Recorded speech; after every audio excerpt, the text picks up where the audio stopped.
cancellation of the Class 12 exams by several boards. Qualified candidates who have passed Class 12 examinations will now be eligible for admissions irrespective of marks obtained. Durga Shankar Mishra, the Secretary, Ministry of Housing and Urban Affairs, launched the mobile application of the Prime Minister's Street Vendors Atmanirbhar Nidhi, or the PM Swanidhi, in New Delhi on Friday. And this app aims to provide user-friendly digital interface for lending institutions and their field functionaries for sourcing and processing loan applications of street vendors under the scheme. The launch event was held through a video conference in which, besides senior officials from the ministry, principal secretaries dealing with urban development, the department and other officials from the states and union territories participated. It's believed that the launch of the mobile app will give an impetus to the development, the implementation strategy of the scheme, and also besides promoting paperless digital accessing of microcredit facilities by street vendors. Earlier we had only this portal.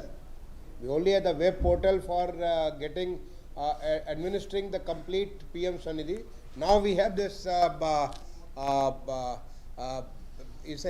mobile application, and that is going to make things much more simpler. Just with a mobile phone, a smartphone, anybody can be admitted for the PM Swanidhi scheme. The flood and landslide situation remains grim in Assam and Bihar. Several rivers in both the states are in spate. Relief and rehabilitation work gathers momentum in the flood-affected districts of Assam and Bihar. Here's more. Flood fury continues unabated in several parts of the country. Several districts in Assam are in the grip of floods. In Bihar, the flood situation remains grim as several rivers are in spate. Several areas of Assam are in the grip of floods. Nearly 35,75,000 persons in Assam are reeling under the fury of floods. 28 districts of the state are affected by floods. Dhubri is the most affected district with nearly 8,72,066 affected persons, followed by Barpeta, Gwalpara and Morigaon, where over 4 lakh persons are affected by floods. The low-lying areas of Chirang district have seen heavy rain and waterlogging, damaging several homes. Chief Minister Sarbananda Sonowal is himself monitoring the flood rescue and rehabilitation works in Assam. We are running 303 relief camps and 445 relief distribution centers, and 49,000 people are residing in the relief camp presently. Hope that within 2-3 days, if situation remains same, then it will be stable. Whereas the flood situation remains grim in several districts of Bihar. Gandak, Buri Gandak, Bagmati, Adwara, Kamla Balan, Kosi, Mahananda and Paraman are flowing above the danger mark. According to the Disaster Management Department, 8 districts of the state, Sitamarhi, Shivhar, Supol, Kishanganj, Darbhanga, Muzaffarpur, Gopalganj and East Champaran are reeling under the fury of the floods. Met Office has predicted light rain in the catchment area of all rivers in Bihar. With Kamal Bora in Assam and Salman Haider in Patna, News Night Desk, DD India. The test, track and treat strategy of the centre is being implemented by the states and union territory governments and is proving to be an appropriate strategy to deal with the COVID-19 pandemic. India has seen a steady increase in the number of patients recovering from COVID. While this has resulted in 63.33% of the total positive cases recovering, intensive contact tracing is being implemented and is aimed at restricting the spread. Due to the test, track and treat strategy of the centre, the number of patients recovering from COVID-19 infection is increasing continuously. As per the government data, the actual caseload of COVID-19 patients is only 3,42,756. More than 63.33% of the total cases have recovered. India has 727.4 cases per million. On the global scale, cases per million population in India are 4 to 8 times less than some European countries. The case fatality rate at 18.6 deaths per million is one of the lowest in the world. It is also noteworthy that in India, less than 1.94% of the cases are in ICUs, 0.35% of cases are on ventilators, and 2.81% of cases are on oxygen beds. Medical infrastructure is being continuously augmented across the country. As a result of concerted efforts, the COVID-19 hospital infrastructure is much stronger. India now has 1,383 dedicated COVID hospital, 3,107 dedicated COVID healthcare centers, and 10,382 COVID care centers. State governments have also been playing a crucial role in the fight against COVID-19. They are strictly following the directions of the center, strengthening their health infrastructure and continuously increasing their testing capacity. In Arunachal Pradesh, 10 response teams have been formed to accelerate the process of testing. Capital Itanagar is under lockdown till 20th of July. In Odisha, the government has announced to enforce complete lockdown for 14 days in some parts. The most affected districts like Ganjam, Khordha, Cuttack, Jajpur and Rourkela would remain under complete lockdown till midnight of 31st July. During this period, all the shops, offices and institutions would remain closed. Medical stores, vegetable shops, departmental stores and milk shops would open between 6 am and 1 pm. Meanwhile, complete lockdown for 3 days has been imposed in Goa. During this period, all the institutions would remain closed except essential services. Janta curfew is also in force in the state till 10th August from 8 pm to 6 am. In view of increasing COVID cases in Uttarakhand, complete lockdown has been announced on the weekends. However, lockdown won't be extended in Karnataka after 21st of July. Chief Minister B.S. Yedurappa held a meeting with senior ministers and officers and reviewed medical facilities in the state. There is no further extension of lockdown. Already we take an opinion from the expert who is handling the COVID. So their opinion is 1 week. And we will put every college, we will put the nodal officer from the government of Karnataka. They will go and check how many beds, how many patients is there, how many COVID, how many non-COVID, everything will every day monitor. Assam government has decided to start an extensive campaign to encourage plasma donations. It has announced that plasma donors of the state will get preferences in all government facilities, including government job interviews. With Bureau Reports, Newsnight Desk, DD India. And that's all we have in this bulletin. Thanks for being with us. Namaskar.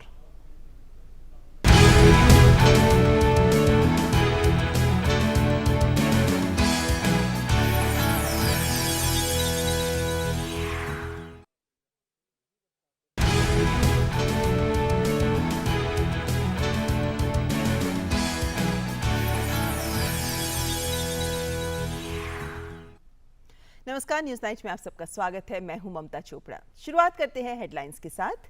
संयुक्त राष्ट्र आर्थिक और सामाजिक परिषद में अपने संबोधन में पीएम मोदी ने संयुक्त राष्ट्र सुधारों पर दिया जोर।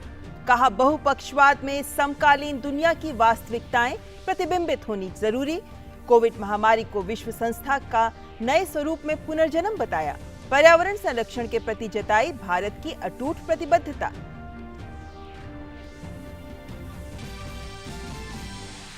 लेह के दौरे पर पहुंचे रक्षा मंत्री राजनाथ सिंह ने कहा, भारत कोई कमजोर देश नहीं, दुनिया की कोई भी ताकत उसकी 1 इंच जमीन नहीं ले सकती। भारत के स्वाभिमान पर चोट पहुंचाने की कोशिश को बर्दाश्त नहीं करेगा देश, देंगे मुंहतोड़ जवाब। चीन के साथ बातचीत जारी, लेकिन कहां तक हल होगा इसकी गारंटी नहीं। विदेश मंत्री एस जयशंकर ने राहुल गांधी के आरोपों का दिया करारा जवाब। कहा, प्रमुख देशों के साथ हमारे रिश्ते हुए हैं मजबूत। अमेरिका, रूस, यूरोप और जापान के साथ नियमित शिखर सम्मेलनों के जरिए बढ़ा है अंतर्राष्ट्रीय स्तर पर हमारा कद। चीन के साथ राजनीतिक तौर पर हम कहीं ज्यादा बराबरी के साथ पेश आ रहे हैं। सीमा पर बुनियादी ढांचे का किया जा रहा है विकास। जम्मू कश्मीर में पाकिस्तान की नापाक हरकतें जारी। कुलगाम में 3 आतंकवादी ढेर, मारा गया जैश कमांडर वलीद। नागनत चिमर इलाके में आतंकियों की बड़ी साजिश नाकाम।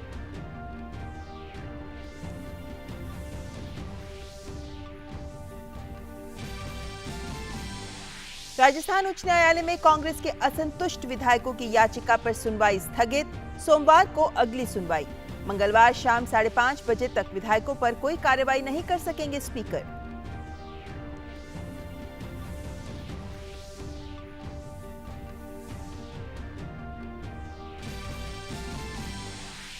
स्ट्रीट वेंडर्स के लिए माइक्रो क्रेडिट सुविधा उनके घर तक पहुंचाने के लिए जारी हुआ पीएम स्वनिधि का mobile app. Working capital loan के लिए अब तक 1,54,000 से ज्यादा स्ट्रीट वेंडरों ने किया आवेदन। 48,000 से ज्यादा को पहले ही मिल चुकी है स्वीकृति। भारत में कोविड-19 का रिकवरी रेट 63.33%। 6,35,000 से अधिक लोग हुए संक्रमण से मुक्त। पूरे गोवा में शुक्रवार से 3 दिन, जबकि ओडिशा के कई हिस्सों में 9 से 14 दिन तक पूर्ण लॉकडाउन। बिहार में हालात का जायजा लेने जाएगी केंद्रीय टीम।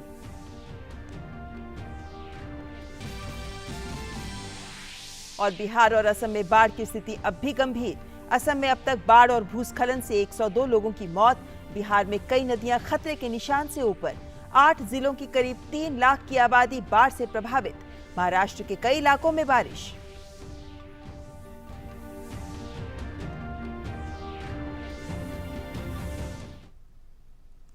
तो आइए देखते हैं अब खबरें विस्तार से। प्रधानमंत्री नरेंद्र मोदी ने संयुक्त राष्ट्र के सुधारों पर जोर देते हुए कहा है कि संयुक्त राष्ट्र की भूमिका और प्रासंगिकता का आकलन करने के लिए और इसके लिए बेहतर भविष्य को आकार देने के लिए ये समय बिल्कुल सही है। संयुक्त राष्ट्र के आर्थिक और सामाजिक परिषद के उच्च स्तरीय सत्र के वर्चुअल संबोधन में पीएम ने कहा कि विश्व युद्ध 2 के बाद संयुक्त राष्ट्र के गठन से लेकर अब तक बहुत कुछ बदल गया है और संयुक्त राष्ट्र से अपेक्षाएं भी बढ़ी हैं। पिछले महीने संयुक्त राष्ट्र सुरक्षा परिषद के अस्थायी सदस्य के रूप में भारत के निर्विरोध चुने जाने के बाद शुक्रवार को पीएम मोदी ने न्यूयॉर्क स्थित संयुक्त राष्ट्र आर्थिक और सामाजिक परिषद के सत्र के इस साल के उच्च स्तरीय खंड को वर्चुअल रूप से संबोधित किया। प्रतिवर्ष होने वाली इस उच्च स्तरीय बैठक में सरकार, निजी क्षेत्र, नागरिक समाज और शिक्षाविदों सहित उच्च स्तरीय प्रतिनिधि शामिल होते हैं। इस वर्ष के सत्र का विषय है कोविड-19 के बाद बहुपक्षवाद।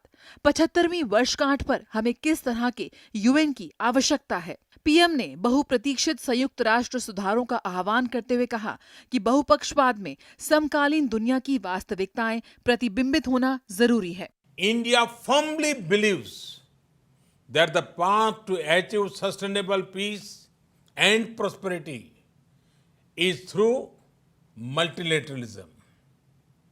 As children of planet Earth, we must join hands to address our common challenges and achieve our common goals. However, multilateralism needs to represent the reality of the contemporary world. बदलते अंतर्राष्ट्रीय परिवेश और कोविड-19 महामारी के मौजूदा हालात की पृष्ठभूमि में आयोजित सत्र में पीएम ने कहा कि जैसे दूसरे विश्व युद्ध के बाद संयुक्त राष्ट्र का उदय हुआ, वैसे ही कोविड-19 के खिलाफ जंग में विश्व संस्था के सुधारों और इसके नए स्वरूप में पुनर्जन्म का अवसर प्रदान करती है। While celebrating 75th years of the United Nations, let us pledge to reform the global multilateral system, to enhance its relevance, to improve its effectiveness, and to make it the basis of a new type of human-centric globalization. The United Nations was originally born for the furies of the Second World War. Today, the fury of pandemic provides the context for its rebirth and reform. Let us not lose this chance.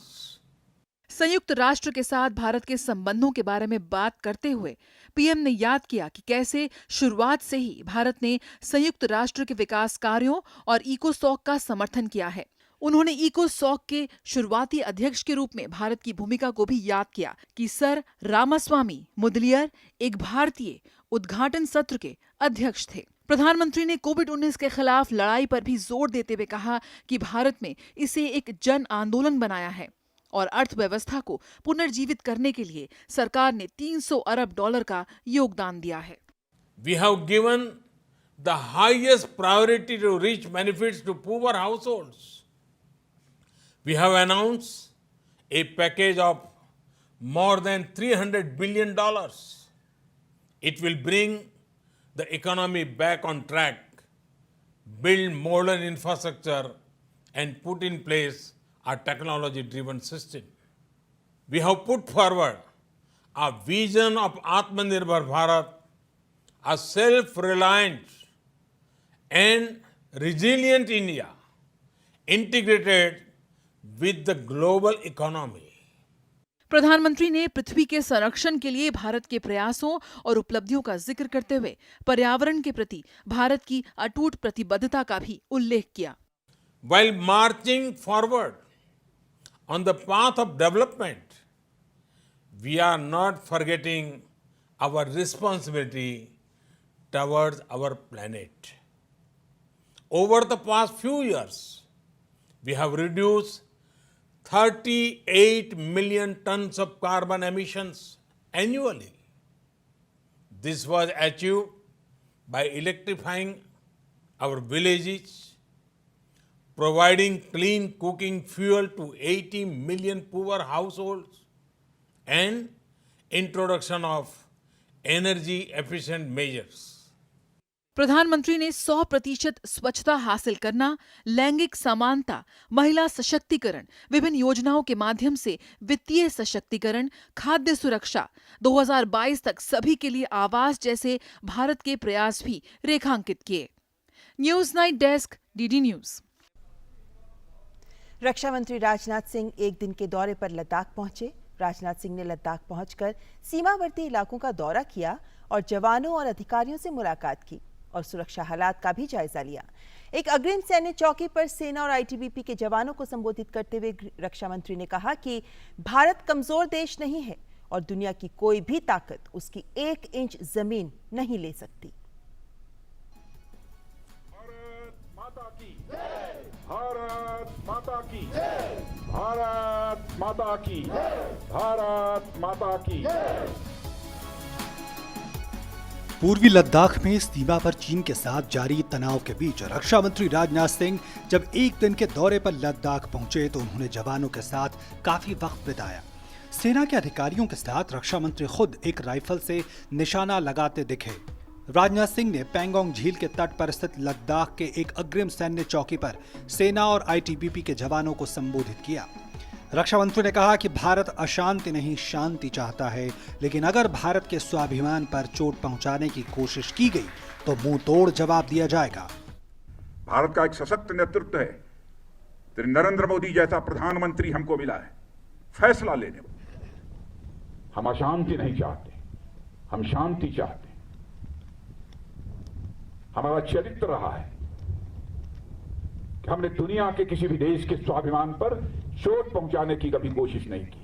लेकिन यह भी मैं कह देना चाहता हूं 2 टूक शब्दों में, यदि कोई दुनिया की ताकत हमारे स्वाभिमान पर चोट पहुंचाने की कोशिश करेगी तो उसे किसी भी सूरत पे हम बर्दाश्त नहीं करेंगे, उसका हम मुंहतोड़ जवाब देने के लिए भी तैयार रहें।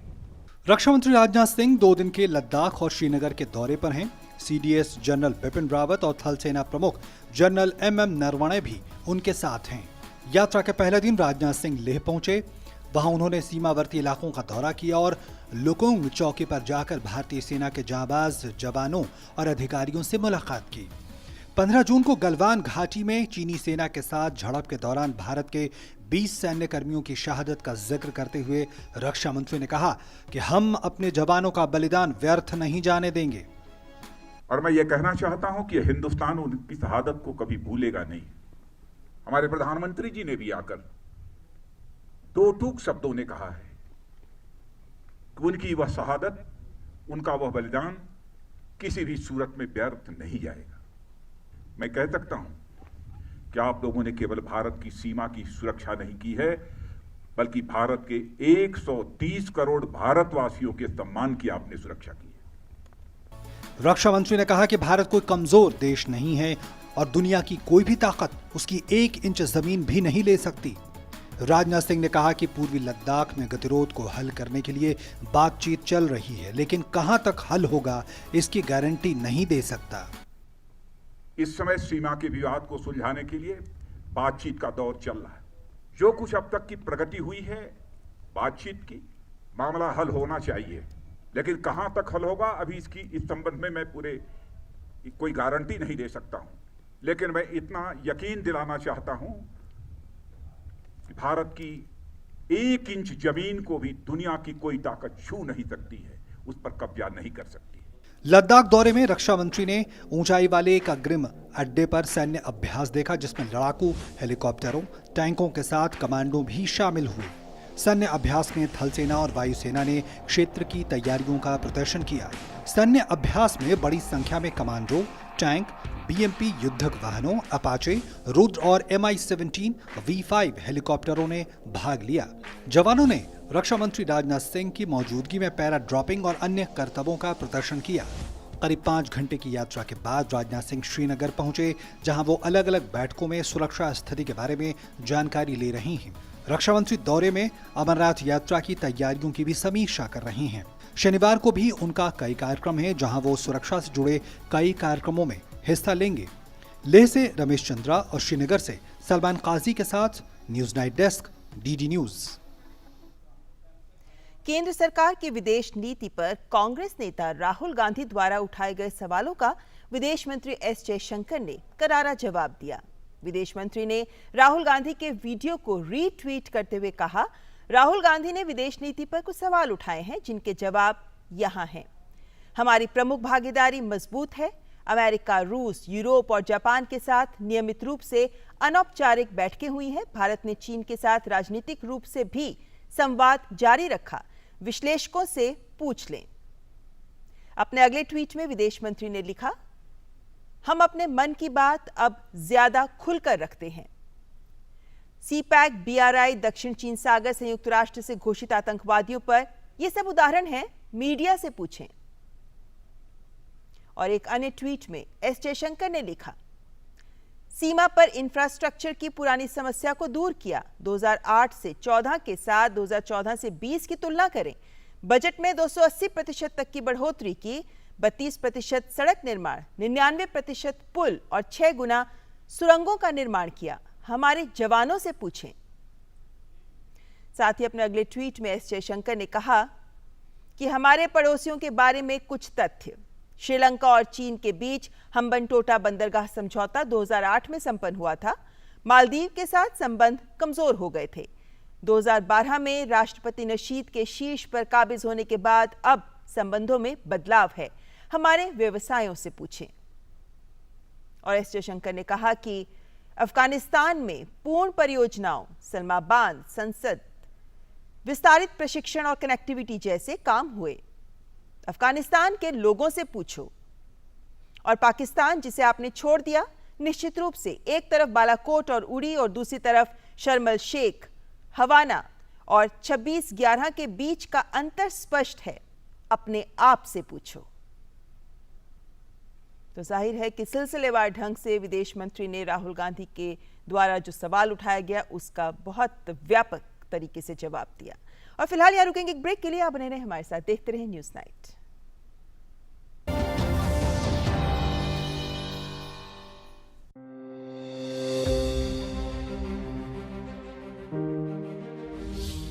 हिंदुस्तान एक ऐसा मुल्क है, अनेक प्रकार के लोग रहते हैं, बहुत से अलग अलग मजहब है, अलग अलग जाति है और अलग अलग हमारा पोशाक है, अलग अलग हमारी जबान है। ऐसा कोई मुल्क दुनिया में नहीं है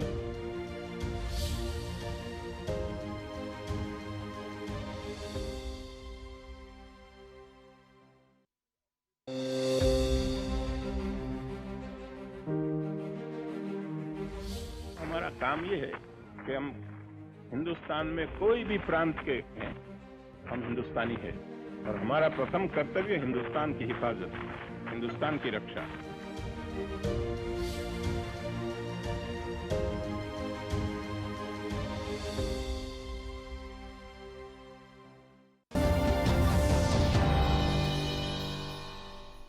और ब्रेक के बाद खबर राजस्थान से, जहां सियासी घमासान के बीच सचिन पायलट और कांग्रेस के बागी विधायकों को आज अदालत से मंगलवार शाम 5:30 बजे तक राहत मिली।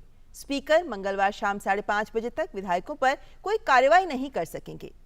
राजस्थान उच्च न्यायालय में कांग्रेस के इन असंतुष्ट विधायकों की याचिका पर सुनवाई स्थगित हो गई। अब सोमवार को अगली सुनवाई होगी। राजस्थान में डिप्टी सीएम रहे सचिन पायलट और कांग्रेस के कुछ विधायकों की बगावत के बाद शुरू हुआ सियासी घमासान थमने का नाम नहीं ले रहा।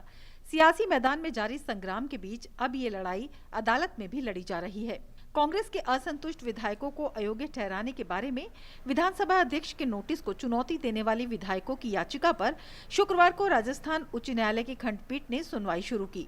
मुख्य न्यायाधीश इंद्रजीत मोहंती और न्यायाधीश प्रकाश गुप्ता की डिवीजन बेंच ने ये याचिका सुनी। पायलट ग्रुप की ओर से वरिष्ठ वकील हरीश साल्वे और मुकुल रोहतगी ने विधानसभा अध्यक्ष की ओर से जारी नोटिस की वैधानिकता पर अपना पक्ष रखा, तो स्पीकर की ओर से वरिष्ठ वकील अभिषेक मनु सिंघवी ने नोटिस की वैधानिकता पर अपने जवाब पेश किए। सोमवार को भी इस पर सुनवाई जारी रहेगी। फिलहाल अदालत ने असंतुष्ट विधायकों को भेजे गए नोटिसों पर अध्यक्ष की कार्रवाई मंगलवार शाम तक के लिए टाल दी है। यानी विधानसभा अध्यक्ष सीपी जोशी मंगलवार शाम 5:30 तक विधायकों पर कोई कार्रवाई नहीं कर सकेंगे। जो आज 5 बजे की सुनवाई है उसको ट्यूसडे को 5:30 बजे तक के लिए डेफर किया जाता है। मंगलवार 5:30 बजे पहले तक कोई कार्रवाई नहीं होगी। सचिन पायलट और कांग्रेस के 18 अन्य विधायकों ने ये याचिका दाखिल की है। याचिका में विधानसभा अध्यक्ष की ओर से जारी नोटिस को चुनौती दी गई है। स्पीकर सीपी जोशी ने इस नोटिस में विधायकों को राज्य विधानसभा से अयोग्य ठहराए जाने की कांग्रेस की मांग पर शुक्रवार तक जवाब देने के लिए कहा था। विधानसभा अध्यक्ष को भेजी गई शिकायत में कांग्रेस ने कहा था कि विधायकों ने कांग्रेस विधायक दल की सोमवार और मंगलवार को हुई 2 बैठकों में भाग लेने के लिए जारी पार्टी के व्हिप का उल्लंघन किया है। कांग्रेस का कहना है कि पायलट और अन्य बागी विधायकों के खिलाफ संविधान की 10वीं अनुसूची के पैराग्राफ 2(1)(a) के अनुसार कार्रवाई होनी चाहिए। इसके बाद अध्यक्ष ने इन असंतुष्ट विधायकों को नोटिस जारी किए। हालांकि पायलट खेमे की दलील है कि पार्टी का व्हिप सिर्फ तभी लागू होता है जब विधानसभा का सत्र चल रहा हो। इस बीच मीडिया में सामने आए ऑडियो से जुड़े आरोपों को खारिज करते हुए केंद्रीय मंत्री गजेंद्र सिंह शेखावत ने कहा कि कांग्रेस जिस कथित ऑडियो के हवाले से उनके ऊपर आरोप लगा रही है उसमें उनकी आवाज नहीं है। शेखावत ने एक बयान जारी कर कहा, ऑडियो में मेरी आवाज नहीं है, मैं हर जांच के लिए तैयार हूं। उधर बीजेपी इस मामले में कांग्रेस पर जमकर हमला कर रही है। टेप उनके पास कहां से आया? क्या सोशल मीडिया पे जारी किसी टेप की कोई ऑथेंटिसिटी है? गजेंद्र सिंह जी ने खुद ने कहा है इस ऑडियो टेप की दुनिया की कोई एजेंसी जांच कर ले वो तैयार हैं।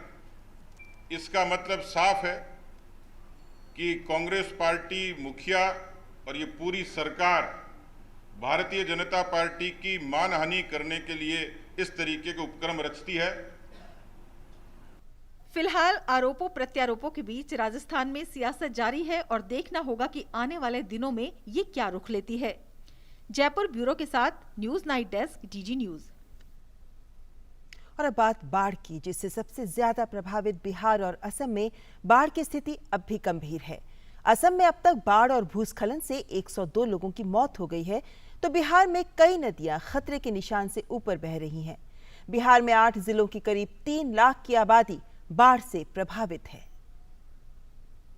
देश के कई हिस्सों में बाढ़ का कहर जारी है। असम के कई जिले बाढ़ के घेरे में हैं। बिहार में कई नदियों के उफान पर रहने के कारण बाढ़ की स्थिति गंभीर बनी हुई है। असम के कई इलाके बाढ़ की चपेट में हैं, जिसकी वजह से राज्य में तकरीबन 35,75,000 की आबादी इस वक्त बाढ़ की विभीषिका झेल रही है। दुबरी तकरीबन 8,72,066 प्रभावित लोगों के साथ सबसे अधिक प्रभावित जिला है। इसके बाद बारपेटा, गोलपारा और मोरीगांव में प्रत्येक जिले में 4 लाख से अधिक प्रभावित हुए हैं। डिब्रूगढ़ में लोगों को बहुत कठिनाई का सामना करना पड़ रहा है, तो वहीं चिरांग जिले के निचले इलाकों में भारी बारिश और जल जमाव से कई घरों को नुकसान पहुंचा है। मुख्यमंत्री सर्बानंद सोनोवाल राज्य में बाढ़ राहत कार्यों की खुद निगरानी कर रहे हैं। We are running 303 relief camps and 445 relief distribution centers, and 49,000 people are residing in the relief camp presently. Hope that within 2-3 days, if situation remains same, then it will be stable. Bihar के कई जिलों में बाढ़ की स्थिति गंभीर बनी हुई है। गंडक, बूढ़ी गंडक, बागमती, अधवारा, कमला बलान, कोसी, महानंदा और परमान नदियां कई स्थानों पर खतरे के निशान से ऊपर हैं। आपदा प्रबंधन विभाग के अनुसार राज्य की 8 जिले सीतामढ़ी, शिवहर, सुपौल, किशनगंज, दरभंगा, मुजफ्फरपुर, गोपालगंज और पूर्वी चंपारण बाढ़ की विभीषिका झेल रहे हैं। मौसम विभाग ने बिहार के सभी नदियों के जलग्रहण क्षेत्रों में हल्की वर्षा होने की संभावना जताई है। असम से कमल बोहरा और पटना से सलमान हैदर के साथ news night desk, DD news. Covid के खिलाफ जंग में लगातार मजबूती आ रही है। कोरोना से स्वस्थ होने वालों का आंकड़ा संक्रमितों से ज्यादा है और मृत्यु दर भी लगातार कम हो रही है। देश में केवल 3,42,000 सक्रिय मामले हैं, लेकिन 6,35,000 लोग स्वस्थ हो चुके हैं। केंद्र राज्यों को भी इस दिशा में पूरा सहयोग कर रहा है। बिहार में केंद्र की टीम स्थिति की समीक्षा के लिए जाएगी। केंद्र के गंभीर और तेज प्रयासों की वजह से कोविड संक्रमण से ठीक होने वालों की संख्या लगातार बढ़ रही है। सरकार के मुताबिक देश भर में कोविड-19 के मरीजों की वास्तविक संख्या केवल 3,42,756 है। 63.33% से अधिक लोग उपचार के बाद स्वस्थ हो चुके हैं। वैश्विक स्तर पर अगर देखें तो भारत में प्रति 10 लाख की जनसंख्या पर कोविड संक्रमण के मामले कुछ यूरोपीय देशों की तुलना में चौथाई से 8वें हिस्से तक कम है। 1.35 अरब लोगों के साथ दुनिया के दूसरे सबसे अधिक आबादी वाले देश भारत में प्रति 10 लाख की आबादी पर कोविड संक्रमण के 727.4 मामले हैं। देश में प्रति 10 लाख की आबादी पर 18.6 मौतों के साथ मृत्यु दर भी दुनिया में सबसे कम मृत्यु दर में से एक है। आईसीयू में 1.94% से कम मरीज, वेंटिलेटर पर 0.35% मरीज और ऑक्सीजन बेड पर 2.81% मरीज रखे गए हैं। अस्पतालों में भर्ती मरीजों को गुणवत्तापूर्ण उपचार सुनिश्चित करने के लिए देश भर में चिकित्सा के बुनियादी ढांचे को लगातार मजबूत किया जा रहा है। आज देश में 1,383 समर्पित कोविड अस्पताल, 3,107 समर्पित कोविड स्वास्थ्य देखभाल केंद्र और 10,382 कोविड देखभाल केंद्र हैं। उधर राज्यों की बात करें तो लगातार केंद्र के सहयोग से तमाम निर्देश कड़ाई से लागू करने के साथ साथ स्वास्थ्य के ढांचे के साथ टेस्टिंग को भी लगातार बढ़ाया जा रहा है। अरुणाचल प्रदेश में टेस्टिंग को तेज करने के लिए 10 रैपिड रिस्पांस टीम बनाई गई है। राजधानी ईटानगर में लॉकडाउन 20 जुलाई की सुबह तक जारी है।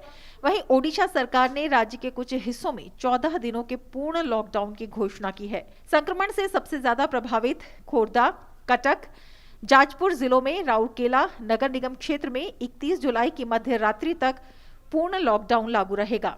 इस दौरान सभी दुकानें, दफ्तर और संस्थान बंद रहेंगे और लोगों के आने जाने पर प्रतिबंध रहेगा। लॉकडाउन के दौरान दवा, सब्जी, किराने का सामान और दूध बेचने वाली दुकानें सुबह 6 से 1 बजे के बीच खुली रहेंगी। गोवा में 3 दिन का पूर्ण लॉकडाउन लागू हो गया है। इस दौरान आवश्यक सेवाओं को छोड़कर तकरीबन सभी प्रतिष्ठान बंद रहेंगे। गोवा में 10 अगस्त तक रात 8 बजे से सुबह 6 बजे तक जनता कर्फ्यू भी जारी है। उत्तराखंड में कोरोना वायरस संक्रमण के बढ़ रहे मामलों को देखते हुए प्रदेश में सप्ताहांत में शनिवार और रविवार को पूर्ण लॉकडाउन का ऐलान किया गया है। उधर कर्नाटक में 21 जुलाई को खत्म हो रहे लॉकडाउन को आगे नहीं बढ़ाया जाएगा। मुख्यमंत्री बीएस येदियुरप्पा ने चिकित्सा सुविधाओं का जायजा लिया और वरिष्ठ मंत्रियों और अधिकारियों के साथ एक बैठक भी की, जिसमें स्वास्थ्य सुविधाओं की समीक्षा की गई। There is no further extension of lockdown. Already we take an opinion from the expert who is handling the COVID. So their opinion is 1 week. And we will put every college, we will put the nodal officer from the government of Karnataka. They will go and check how many beds, how many patients is there, how many COVID, how many non-COVID, everything every day monitor. इस बीच कोविड-19 के इलाज में plasma therapy के महत्व को देखते हुए असम के स्वास्थ्य विभाग ने स्थानीय और राष्ट्रीय स्तर पर प्लाज्मा डोनेशन के लिए प्रोत्साहन देने का फैसला किया है।